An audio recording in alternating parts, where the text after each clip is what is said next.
Welcome to the Blueprint Podcast, where we throw out the old blueprints so you can become who you were always meant to be. I'm your host, Jason Smith, and if you haven't already, make sure you click the subscribe button and share this podcast with your friends on social media and tag me in it at JBirdFit. Today, I have a very special guest for you, Jimmy Rex. Jimmy is a renowned figure in the personal development and real estate space. As the founder of We Are the They, he champions a global coaching program and social movement aimed at helping men lead exceptional lives. Jimmy hosts The Jimmy Rex Show, a highly rated podcast with over 500 episodes, and is the author of the bestseller You End Up Where You're Heading, as well as his new book, Be One: How to Be a Healthy Man in Toxic Times. With over 20 years in real estate, he sold more than 2,500 homes and assisted in the sale of an additional 4,000 homes to investors, including selling the most expensive home ever in the state of Utah. Jimmy also spent 3 years doing stand-up comedy and brings much of that laughter into all of his speaking engagements. His dynamic personality and diverse experiences make him a sought-after speaker and influencer. Jimmy Rex, welcome to the Blueprint Podcast. I appreciate you taking the time with me and coming on the podcast, man. Yeah, man, it's jam. I was looking at your bio, and you did some stand-up comedy. I did back in the day, yeah. I freaking love that. Where were you doing that at, and how'd you get into it? Just in Utah. The owner of the club was a good friend of mine, and so we would just go all the time. And one day I'm like, I'm just gonna get up and try it, and yeah, just started rolling with it. That's awesome. I never progressed that far into it, but after a breakup a long time ago in my 20s, it was one of those things. You dive into novelty. And so I was living in Chicago, and Second City's a thing there. Of So course, yeah. I jumped into The Second City, classes. took some Mhm. courses, and it's amazing what happens when you do that, because you learn to express yourself in new and different ways, but also embody some of the traits that you admire in other people. You Mm. just don't recognize that can be a vessel to be able to do that. Yeah, that's cool, man. I was gonna do that training and then ended up never doing it, but yeah, that's the spot right there. So, how do you implement comedy then into a lot of your public speaking? Every day. If you go up as a comedian, they expect you to be funny everything you say, but if you're just a public speaker and you throw a few jokes in there, they just love it. Can you share with us how you started your men's group, We Are the They, and what inspired you to do? Yeah, sorry, are we live? Are we going? Yeah, we're going, man. Oh, I didn't even know we We're in it. started up, Yeah. so, all right, thought we were just talking. I give you a little bit more energy here.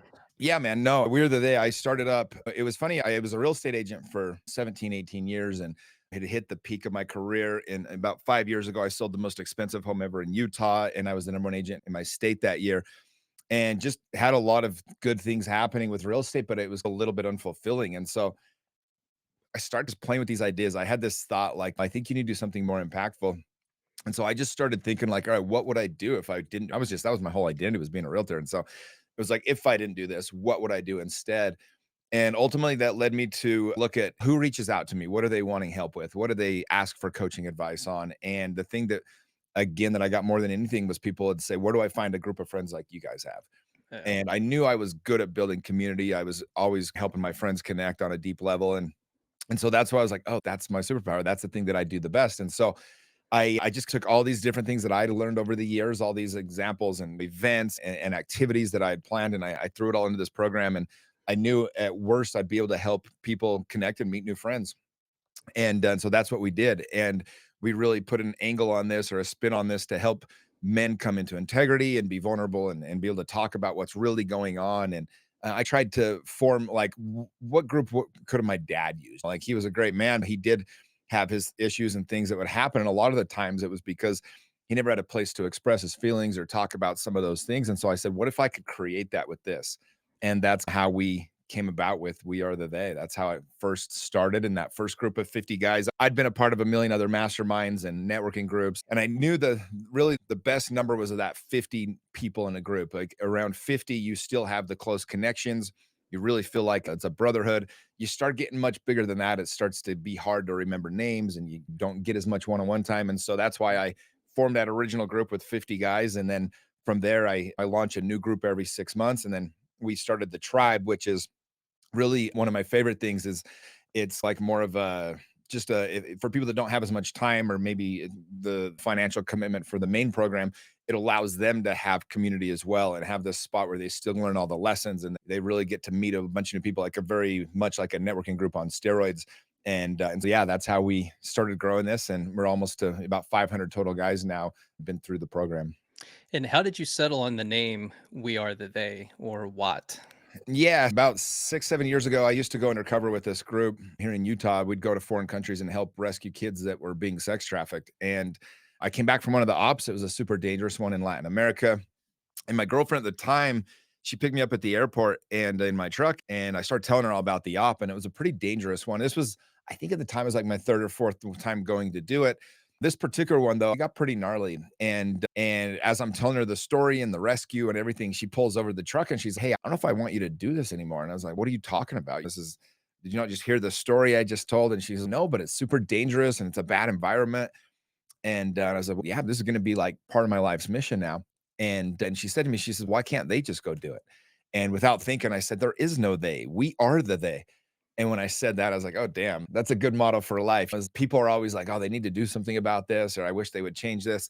It's no, there is no other person going to do it. So if you see something that you want changed in the world, like you need to be the one to do it. And ultimately, that's how we came up with the name We Are the They. How did you get into doing undercover work? Were you in law enforcement previously? No, the best undercover guys were actually sales guys because our job was to go into these cities and ultimately find the guys that were trafficking kids. And so the people that could connect the most and were just understood social dynamics and those kinds of things did really well. I heard another guy speaking about the group and just obviously touches you. And I just felt called to be a part of it. And so I went up to him afterwards. And I've always been pretty good at networking and being able to find a way to create enough value that people want me to be there. And so did that with this group. And I had to train for about 6 months with some like undercover fighting training and things like that. And after I did that, they gave me a chance to go on that first op. I also speak Spanish fluently. I served 2 years of a Mormon mission back in the day in Mexico. And so that helped a lot because I could speak the foreign language. And yeah, they let me have my first op, and from there we just kept doing it, man, and it was really cool. And so I didn't have any formal undercover training, but we actually had a lot of like former police guys and military guys, Navy SEALs. They were actually the worst to go undercover with. I would never go undercover with them because I didn't feel safe, honestly, is Uh, because they're just so rigid and you could tell they're just like their head's always on a swivel and they just have that look of a police they're officer. easily identifiable, that's Yeah, for so me sure. and my buddies that like went and did it, it was like basically this guy named Paul was a he owned a multi-billion dollar real estate fund, and he's just one of the most social network dudes in the world, and he was so good undercover. So I always made sure I went with Paul because he could be the talker and I would just be in the background and translate and things like that, but I didn't have to do a lot of the heavy lifting. And so that was by far my favorite way to go do it. Yeah, that says a lot about your character and your integrity as a person to want to do that type of work and to put yourself in a position where you are in an extremely dangerous position and backup is close, but oftentimes not close enough. And so these things can go south pretty quickly. Did you ever find yourself in a position where things were starting to go south and you started to get a little worried? Yeah, I mean, we had a couple. The one I was just talking about where the name came from, that particular op, we thought we found the worst of the worst, the guys that we were working with. And we were, and the reason why is we go to this basically resort town and we're talking to different people. And we had three different guys saying that they traffic kids and that they were doing this. And so we were trying to decide which group we were going to essentially try to take down. And we're trying to get proof, see the kids, right? You always want to have them bring them to you. They'd bring them to us at a mall or a Walmart or a restaurant or something, just so we could get visual. And we got our undercover cameras and stuff. And that's how we would get the information back to the federales and all that stuff. And in this particular one, when we're working with these three different groups, when the other two guys found out we were working with this other guy, they were like, "Oh, if you're working with those guys, then we're out. Like he runs the town. This is their ball game. We can't really do anything if you're working with them." So we knew we had this guy that was a really bad trafficker. And then that guy, late one of the nights, he said, "Hey, I want to take you to my boss." And we're like, "Oh, we thought you were the boss." He's like, "No, this is the boss."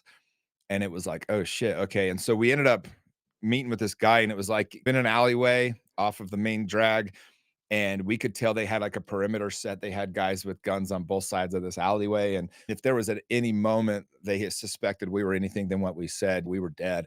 We had another guy that we were working with, a different op in another country, that ended up getting shot and killed while we were in the middle of working with him.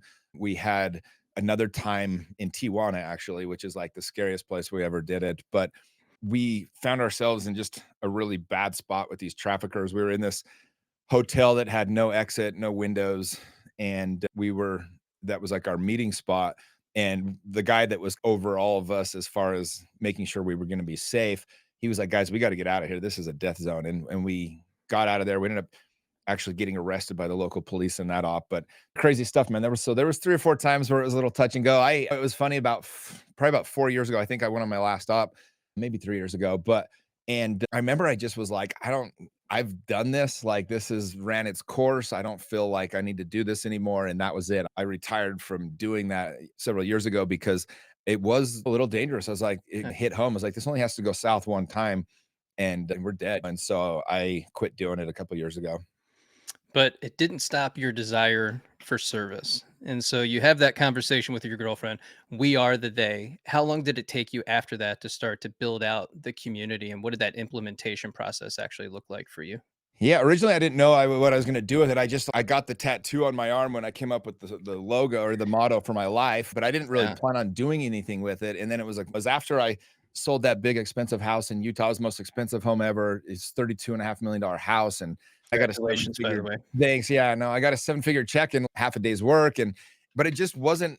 It just I knew I needed to do something different. There was a realtor that I was close with, or not super close, but we did business the same way, calling for a lot of for sell by owners, and he got shot and killed getting his rent at a fourplex. And all the news like outlets and everything was just like realtor gets killed, realtor shot, realtor this. And I remember thinking to myself, like, I love being a realtor, but if I die tomorrow and the only thing I was known for is being a realtor, I feel like I left a little on the table. And so I just started this path of trying to figure out what I wanted to do. And it wasn't until about 2 years after that. And by the way, there's a pretty good lesson in this. Like, people oftentimes, because they can tell that I've really found my passion and my joy of what I get to do now. And they're like, how did you come up with it? And it really started as a different idea. And then that became a different idea. And then that became a different idea. And it was like I was always pursuing it. I was always working on it. I was trying to figure out what this was going to be, the next stage of my life was going to be. And it was terrifying, man. Like, I was making multiple seven figures selling real estate. And so to turn that over and just stop doing that was just the idea of that. The thought of that was terrifying, but I knew I needed to do something more impactful. And in the doing of trying to figure out what I would do next, I kept coming up with these ideas that kept transforming and ultimately led me to this program. And so it was about 3 years ago, the summer 3 years ago, that I finally went, okay, I know what I want to do now. It's going to be a coaching program. It's going to be for men. That was cool too, because I felt like an imposter at first. I don't know. Who am I to start a coaching program? I got plenty of my own issues and everything. But it was in a meditation. A friend was helping me with a guided meditation, and she said, Jimmy, who needs this? And that was when I realized it was going to be men. And instead of it were originally just going to be a big coaching program or whatever. And that was like, oh, this is a men's community and I can help men become friends. And that was really when it formed. And so I'd say about 3 years ago is when I really had clarity of what it was. And then from there, I just started building it out. That's awesome. I went through something very similar recently. I had started my social media and I've been doing it for about a year and a half now. And it's built out to this thing where we talk about attachment styles. I bring on a lot of different therapists and coaches, authors, podcasters. We talk about relationships, how to build and cultivate them and heal your insecure attachment style so you can be more secure within yourself. And what I found was in the comment section was a lot of men starting to say, you know what, I have an anxious attachment style. I'm struggling with this. And all these struggles started to come out of that. And I'm like, interesting.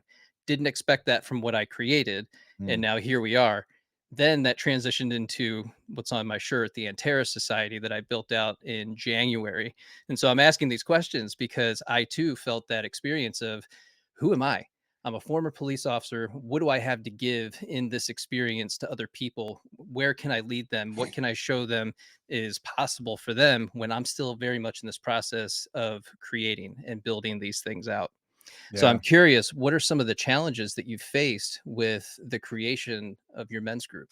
Yeah, so many, man. And that's the fun part, right? I think that the reason why leaders are people that have a vision and then you work it and you make that vision come to life.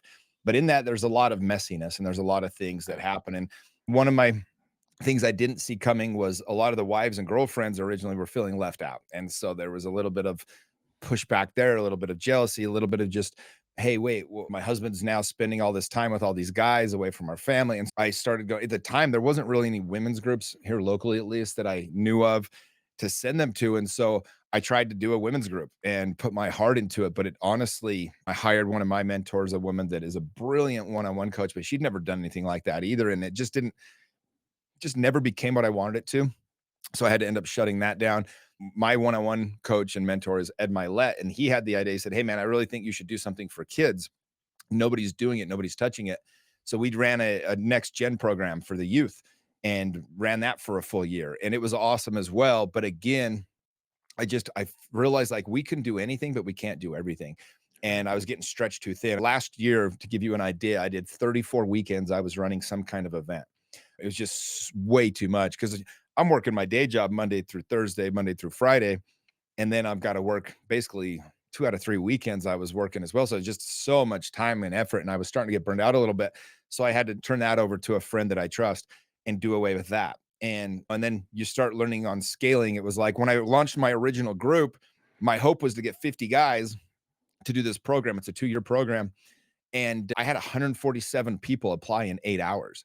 And I was like, "Oh my Amazing. gosh." Yeah, and so I knew I had hit a need. I knew I had something, but I also was not unaware of the fact that how what am I gonna do for these other 90 guys basically that aren't gonna be able to be in the program? And so I started this tribe up. And the tribe is a really cool part of the program because it's a feeder system for the main program, but it also just helps these guys find community and purpose and all that as well.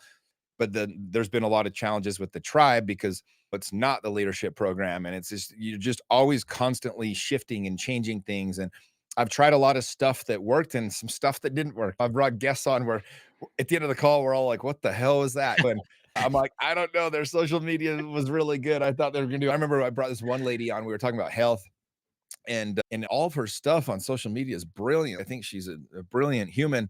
And as soon as she comes on, first 3 minutes, she's talking about how awful it is to eat meat. And I'm like, where did this come from, girl? This is nowhere on your socials. This is not how we believe. And the whole group was just like 50 dudes that are very masculine men. And they're all just like, bro, what the hell are we doing? And I'm like, I Right. don't know.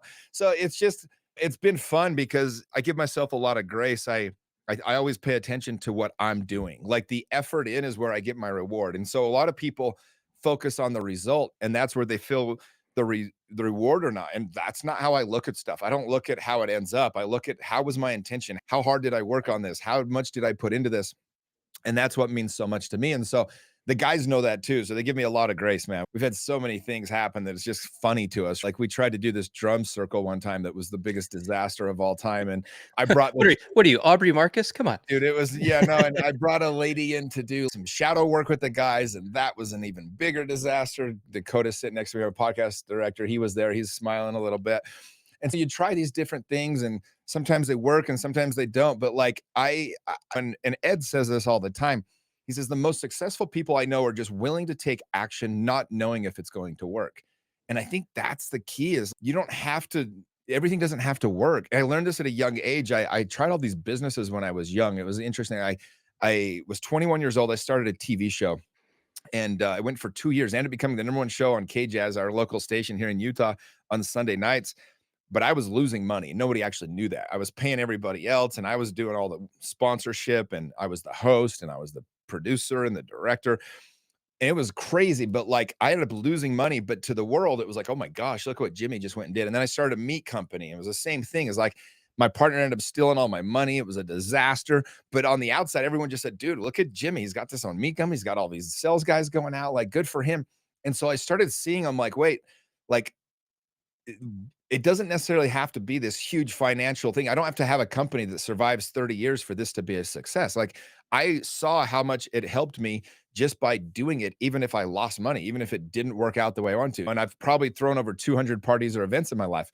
And you just learn. Sometimes things don't work. Sometimes people don't show up. Sometimes you think you have the best idea in the world and nobody else thinks it's a good idea. And so just by doing all these different things and falling on my ass a lot, I fell in love with the process of just being a creator. And so I just love to go and create stuff. And so with this group, I've been able to, it's been fun because I have so much leeway to try different things. And last year we threw our own rodeo and 20 of us rode a bull. And then I took 70 guys to go run with the bulls in Spain. And we just got back from Africa with 30 dudes. And I'm just doing stuff. I just, whatever comes to my mind. I did some breath work here in Utah 3, 4 years ago before anybody else was really doing it. And then from there, it just now it's every third person on Instagram is doing breath work. But it was really cool. I gave everyone that first experience in my groups, and same thing with cacao and all these other things. And we're just using different modalities and trying new things. And it's been a lot of fun, man. And so I don't judge basically day to day of what's happening. Overall, I can see the progress that the people are making. Every guy in my group is growing. I went on a hike with a guy this morning for my group, and he's really had some weight issues and challenges, and he's trying all these different things. And one of the guys in my group is a doctor, and now he's just working with him just because they're both members of the group together, It's and awesome. he's getting it under control and helping him. He's literally, this guy's a plastic surgeon making 7 figures, and he spends multiple hours a month with this guy just helping him because he's friends now. And there's just a lot of cool synergy and things like that happen, and that I think is what makes this so rewarding. I think it's amazing that you're creating a space for so many different people from different areas of life, different challenges, different expectations. They're all coming together, but then being in that synergy of the group where they get to interact with each other and then show each other what's possible for them. Part of you being that creator is that you get to tap into their inner excellence that maybe they haven't discovered in themselves yet, or they pushed aside a long time ago and they never fully developed it or became self actualized in their potential. And so that's a beautiful thing that you're able to do. The other thing was that you mentioned being able to pivot. There's been so many different experiences that you've had over the past several years that you've acknowledged and recognized that it's not a failure. You're recognizing this isn't for me. This isn't working out. This doesn't have the same potential that I'm looking for. This isn't where I'm going. This is out of alignment. And you're saying it's okay to move away from that and to do something else. I think that's something that we could all take from this conversation. The next thing is you wrote a book, not just one, but two. Your most recent one being Be One: How to Be a Healthy Man in Toxic Times. How can we be the one? Yeah, it's funny that you say "be the one" because that's Ed Milet's whole keynote speech. And so when I was coming up with the Well, book idea, it was isn't that funny. I Justin was Prince's book too? It's also Justin Prince's book. Yeah. Yeah, who's a close friend of mine. Yeah, he just spoke to my group last week. He actually called me. His little brother is my best friend. And so Justin literally called me, goes, "Hey man, I want to bring you a book." And he brings it over. I'd never seen it. I didn't know what it was called. I'm like, "You've got to be kidding me, dude."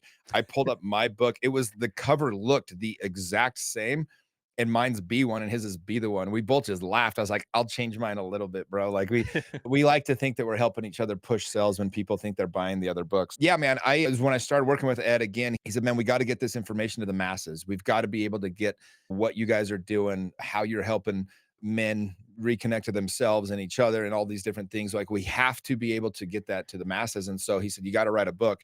And I was very grateful. He wrote the forward for the book and got me a deal with his publisher. So we got a really great deal with Wiley as our publisher and went to work on the book. But yeah, it's just basically a roadmap of how to be a healthy man. We live in times where people really don't understand how many forces are working against us. There's so much, like we can't, there's very few sources that really make sense anymore. The news can't be trusted. Doctors after COVID can't be trusted. It's all these things. So it's like, where do people go? Like, how do you figure this stuff out? There's so much noise on the internet, right? You never know who's, everybody has a microphone now. Back in the day, you had to be qualified to talk. And shit, man, here we are talking to each other, and we might not have any qualifications at all. And so, Might at, not. at least writing a book, people can see what you think and dissect it a little bit. And so it's been cool to get the book out and to see how it helps. I had a lot of things in my life. I went through a lot of different experiences. I just was living life at a large level. And in that, you learn a lot of lessons fast. I had a lot of great mentors and coaches and just people that helped me. And so I just took all the lessons that had changed my life and kind of put them into that book. Like when I learned how to deal with shame and learned how to reconnect to myself and some of those different things that I had to learn through years of working on it and just trying to better myself. And I had this self-awareness always that I'm the problem.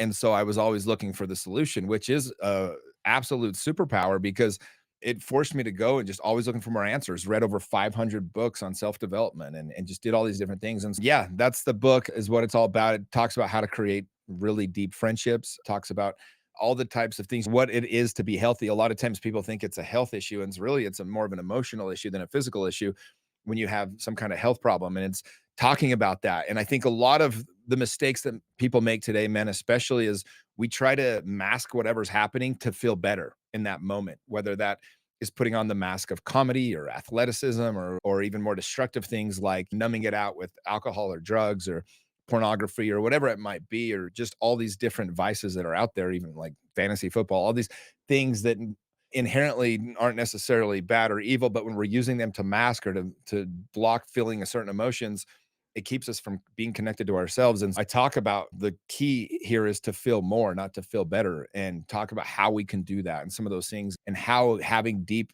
vulnerable conversations with the right people in the right circles can help you really get to the root of what's going on and get that healing that people want. I like that you put a quote from Marcus Aurelius on the front of the cover, and it's waste no more time arguing about what a good man should be one. And for those who are interested, it's book 10, section 16, if you want to find it and look that up. But what does it mean to be a good man in 2024? We have so many different people with all these different men's groups. And one of my goals is to bring as many men's groups together to collaborate, to be more in a collaborative process than it is. This is what it means to be a man over here and over here. And there's all these different definitions that we can come together and recognize that we're not all that different at the end of the day. Yeah, to me, there's a couple things. Number one is I say this is the first thing to be a good man is you can't be a liability to the people in your life. You have to be an asset to the people around you. So, what does that look like? Number one is financially and physically, you've got to get your house in order. I think that's the base root of being a good man is that people can depend upon you, right? People can look to you for support. And so, like you have your emotions in check and you are able to, again, if my friends or my family or whatever else, if things go wrong, do I physically, can I take care of it? Can I help them? Financially, can I make sure that I'm not a drag on everybody around me and those kinds of things? And then from there, it's ultimately just saying, how do I feel deep down? This is the way I like to say it to my guys. It's if you're being a good person. And that's why that quote is so powerful. I don't have to tell you what's right and wrong. Like you freaking know if you're doing the right thing, if you're being good, if what you're doing is in integrity. Like, and guys will they'll justify it or say it's not that or whatever. And no, I call it in the book, I talk about leaky energy. And what that is, it's the guy that's liking way too many of this girl's posts on Instagram, right? But secretly he's crushing on her and he's married. Or it's the guy that at the office and every time the secretary walks by, he just waves her through with his arm on her lower back. But really, he's got a little bit of some sexual feelings there for her. It's like these little things where you're out of integrity, but you justify it or you act like it's okay. Or it's, and so like the reason why that quote is so powerful is, dude, would your wife be okay with this? Somebody was being inappropriate recently, in my opinion, a married man with how much he was texting my girlfriend from a business standpoint. And I just asked her because she was like, she's a little naive about it. And I was like, I saw through this guy 100%. But, and basically just said, look, let's say we're married. It's 10 years down the road. You're home with our two kids. Would you be okay with me sending these texts to a hot 28-year-old girl or to hot 30-year-old girl? She's absolutely not. I said, there you go. That's how you can know. You don't have to argue about this. Look, it's out of integrity, then it's out of integrity. And if in every relationship has the things that they are okay with or not, but ultimately when your energy's wrong, when you're being an asshole, when you're doing something that's not on the up and up, does everybody involved have the information they should to make a good decision? My real estate team, that was our one rule. Hey, we communicate, we get back to people, and we make sure that everybody involved has all the information they need to make a good decision. And as long as we never broke that rule, never got in trouble. And so that was like the one rule I always hung everything on. And that's just part of being a good person. It's as simple as like when you pee on the seat and you're going to the bathroom, do you wipe it off? Like you see the pee on the seat, Ah, I someone's totally coming. leave it, man. But my point is like someone's coming in after you. You can tell Yeah. us when a society is healthy, there's a famous proverb, a Chinese proverb or something, but it's like when you have people that start planting seeds for trees they're never going to get shade from, you have a healthy society, right?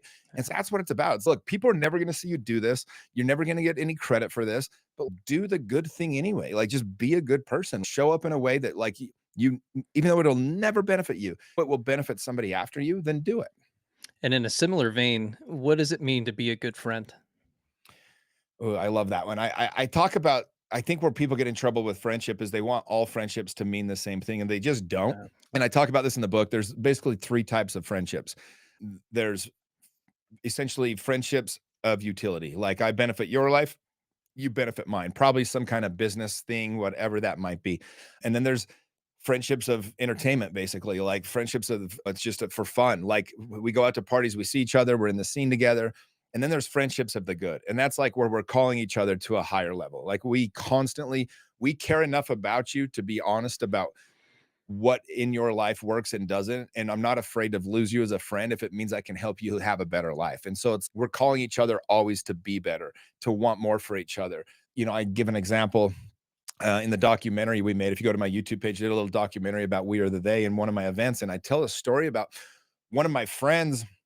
We were going to Vegas for a buddy's birthday party. And this is a married guy and has a couple kids. And on him and his wife, it was definitely not okay if he were to go to a strip club. Like that was a big no in their relationship. And I knew the first night we were going that he was headed off to the strip club. He was pushing me away energetically, and I could just tell that this dude was in his bullshit. And it comes back to it. We were sharing a hotel room. I even knew he shared the room with me, so his wife felt safe. And so he comes into the room at 4 a.m. trying to pretend like he'd been gambling all night. And I was like, "How was the strip club, bro?" He said, "What are you talking about?" I was like, "Bro, I knew you went to the strip club 8 hours before you went because of your energy." He's like, "Geez, my wife already thinks I cheat on me." I didn't do anything. The girls weren't even that hot. It was like, hold on. Like they could have been, and you could have. And if you keep doing this, you're going to. And I basically just said to him, "How soon do you want to tell your wife, or do you want to just live with this block between you guys energetically?" He's like, "I can never tell her, she'll leave me and all this." And it was like, and we just basically, I watched me and my other friend called him into integrity in a way that you only do it. Because what most guys would do is vouch for their buddy, cover for him, tell him that it was fine. Yeah, dude, she's not supporting you anyway. But if you truly love that man, you don't want to see him destroy his family. And I've been that friend where maybe I wasn't close enough friends with someone or I didn't think they'd listen, but I didn't stop them when they were destroying their family. And it did destroy their family behaviors that I watched firsthand. And I learned that when I was younger. And so that's what it means to be a good friend is you love them enough to like step up for them in ways that you have nothing to gain. You're doing it just because you love that person. It's selfless. And I think that's really what true friendship's all about is when you know somebody all the negative things about them and you choose to love them anyway.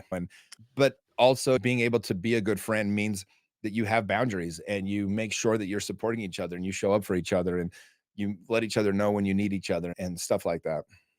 And it's also okay to recognize that when somebody's out of integrity with themselves and you have the conversation with them, but you recognize that it's not a part of who you are as a person, that you can begin to separate yourself from that type of friendship or relationship because you do want to remain in integrity with your own goals, values, and standards for your life. And so if you allow the people that are going to lie, cheat, and steal into your life, then you can pretty much guarantee that they're going to do the same thing to you eventually. Yeah, it's so true. And I have so many friends that I still love them the same, but we're just not as close for one reason or another. We grew apart, and I think that's okay to recognize. You also do retreats, and I'm curious what those tend to look like. Yeah, so my program, like I said, it's a 2-year program. So we do 8 retreats. We do one a quarter. And they're designed to help people. One of the things that I learned what helps friendships go deep quickly. And so some of those things are traveling together, having big experiences together, having emotional moments together. And so it's all designed around creating as much as that as possible. And my whole philosophy on human beings is we can't change anybody, but what we can do is create a container safe enough for them to be inspired to want to change themselves. And so my entire purpose is to create enough FOMO around the event that nobody misses. And then once they're there, they get inspired, they know what they need to work on, and then they can change themselves. And my only job is to get them there and then to help them feel safe and feel inspired. And I bring in different speakers. We do a lot of spiritual activities, breath work, like I said, other activities. We do a lot of journaling work. We do a lot of sharing, like after we have these big experiences to talk about what's going on with us and just create that container where we can all talk about whatever we need to. And it's been really cool to watch. And we also do some really fun stuff. We swim with sharks and we jump off big cliffs. And we just got back from Lake Powell with a group. We walked on hot coals and went boating and jumped off the cliffs. And we had a Roman candle war where we all had a Roman candle that shoots 240 shots at a time. We all shot each other, just crazy stuff like that. But it's just fun, just guys being guys. Can you And share the story, the shark story? sure. Yeah. Yeah. So I took a That's group. so good. Yeah, and I got a tattoo on my finger of a hammerhead shark because of this story. So I've always loved sharks. I've had the chance to swim with a lot of big sharks in open water, tiger sharks, hammerheads, bull sharks, all that. And so I took my group a couple of years ago, 2 years ago, to the Bahamas and to Tiger Beach. On our way out there, we got a call, and it's about a 2, 3 hour boat ride out there. And the captain said, "Hey, the wind's too bad for the next 4 days. There's no chance of getting to Tiger Beach. Don't even come out. And I'm like, we still are coming. I've got 35 guys have taken work off that are planning on this. Like, we need to make this happen somehow. And he's like, dude, I'm telling you, and there's no way to do it. And I asked this question that I always ask: if I was crazy, what option could possibly work? Like, it's just everything's on the table. There's another island. If you want to charter a plane, we could go to that island and you can probably swim with giant hammerheads. I was like, done, let's go. So I chartered this whole plane for everybody while we're there. We're going back and forth every day to this other island. And the first group, they didn't get to go even to go see the great hammerheads because just a bunch of things happened. And so they're all bummed. The second group I was on, 15 guys, we all saw multiple giant hammerheads, tiger shark, bull shark. Awesome. Like, coolest dive ever. Those guys are thrilled. The other group was coming back for day 3 now then to try to see if we could make it happen. And they're like, hey, stay with us. We want to make sure we see the tigers or the hammerheads or whatever shows up. So I stay with them. And it's not a zoo. So, like, you're in the ocean. You don't know if they're going to show or not. Right. And so we go out there. We get there about 1 o'clock. And the day before, the hammerheads showed up about 3 o'clock. And when you see these things, they're bigger than the size of my room. Like, they're ginormous. It's the coolest thing ever. And you can't believe they're in the ocean when you see them. It's so cool. But 3 o'clock hits, nothing. 4 o'clock hits, and they told us we had to be done by 4, or that was our deadline. Nothing. And we're like, hey, man, just give us a little bit more time. Let us keep working on this. Give us another hour. And we talk them into giving us like another half hour. Finally, 5 o'clock, man, nothing. And the guys, I'm so sorry, you guys, they're not here. Look, we're going to do a dive. There might be some lemon sharks or something down there. So we all jump in. I'm the last one in. And I told the captain, I said, dude, what are the odds the hammerhead shows up right now? And he just goes, look, dude, I'm so sorry, but it doesn't happen. They're not here. I'm not even taking my gloves to feed them if they do. And so we get in, but I know that sharks have 8 senses, and I just believe in energy and manifesting. So I'm like, no, screw this shit. And so everyone's staring at the little stupid lemon sharks in a semicircle. And I just am staring out into the deep blue. And I'm just swearing. I'm just like, come on, you little motherfucker, get out here. Like, just one, come on. I'm like, just one, please. Like, you got to understand, I felt these guys' disappointment in the boat. Like, first, we didn't get to go to Tiger Beach. And then they didn't get to do the first dive. And then this dive, the sharks didn't come. It was just like hit after hit. And I'm like thinking about they're going to have to tell their kids they didn't actually get to swim with the sharks and all this other stuff. I'm just like, I just need one hammerhead, and this whole trip is like puts the exclamation point on it. And after about 20 minutes, dude, I'm just staring into the deep blue, and I'll be damned, like manna from heaven. This giant hammerhead comes swooping in, and it stayed with us for about 35, 40 minutes, and everybody got to swim. And I was like literally bawling under my goggles. I was so excited. And we got up. And it was so funny. The captain looks at me. He goes, bro, I've been doing this a long time. That's never happened. He's like, you're a lucky guy. And I was like, hell yeah.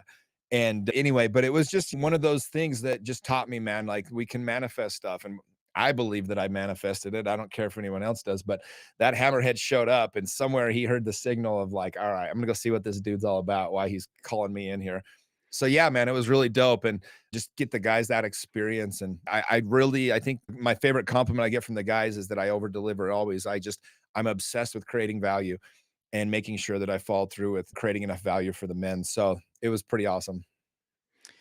What I've noticed online is a lot of men are suffering in a lot of different ways. And I see people who have built their social media on the backs of the pain of these men. As you go in and you look in the comment section and you see what people are consuming, and what you consume ultimately does consume you. What would you say to the person who is in that position right now, who is struggling, who's going through it, who's looking for a place where they can fit in, where they can belong, where they can reach out and gain support from people who are struggling like them, but without having to dive into the pain repeatedly over and over again and wiring that pain in over and over? Yeah, it's a couple things. Like, number one is you do have to find a group that supports you, man. Like, you got to have the accountability, you've got to have the community, you got to have the support. I didn't think it existed, so I created it. I do believe that my community, we're a national, we have guys in almost every state, is the best group for men. If it's not my group, find one that works for you. But you've got to have a community that supports you, but like truly supports you, like lets you be you and show up however you want. I recommend, if people want to see what my group's about, they go to watch that documentary on my YouTube. One of my favorite things on that documentary. There's a guy whose brother died, and how he said he'd never felt so supported than when he joined this group. There's a guy that it's our first gay member, at least that we know of. And he says, the first time I've ever been in a room and I feel like everybody wants me here. Like, we truly have a support. Like, we don't give a shit how much money you have.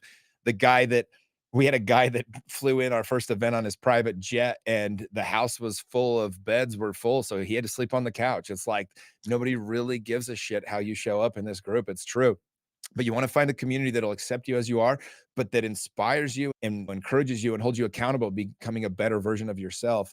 So that's the first thing. And then the second thing is, you've got to do the daily habits and the things that make you happy. So many people can't figure out why they're not happy, but they don't do the things that make you happy. Get up and get going in the morning. You got to get some sun. You got to get walking. You got to get moving. You got to get to the gym and push some heavy weight. You got to eat good food. You got to take care of your body. You got to drink enough water. Don't drink alcohol or things that are poisoning you, especially if you're suffering a little bit. Like, you've got to make phone calls to people. Anything that you want, you need to give away. So if you want more love, start calling some guys, start freaking sharing some stories, start trying to help other people. And in that, it's really hard to be depressed when you're in a state of gratitude. And I have my gratitude list every single morning. I got 4 or 5 guys send me their gratitude list of everything that they're grateful for.